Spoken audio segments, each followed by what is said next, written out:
A Shahed drone costs around $20,000 to $50,000 to build. The Patriot missile, used to shoot it down, costs $4 million. That's a 200 to 1 cost ratio in favor of the attacker.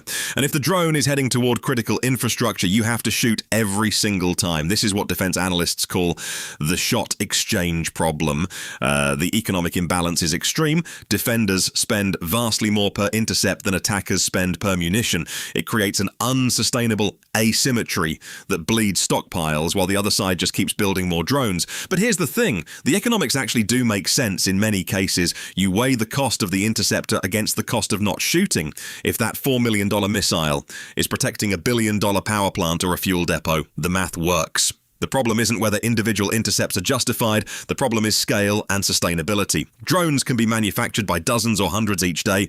Missiles are produced in the hundreds per year. So what happens when you run out? This isn't a hypothetical, it's a logistics reality that changes the entire calculus of modern air defense. The solution isn't better missiles, it's different technology entirely. Ukraine is currently leading the world in demonstrating what works. They're using Interceptor drones that cost around $1,000 to take down incoming Shahed drones. That flips the cost ratio dramatically.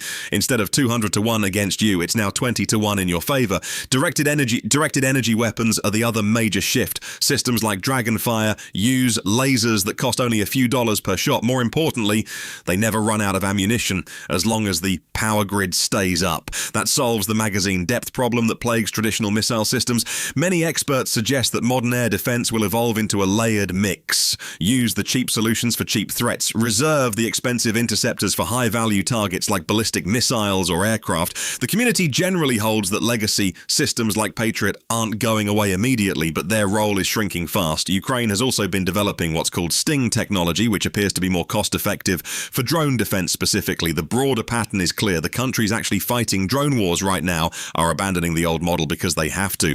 The economics force the innovation. So we're watching a fundamental shift happen in real time.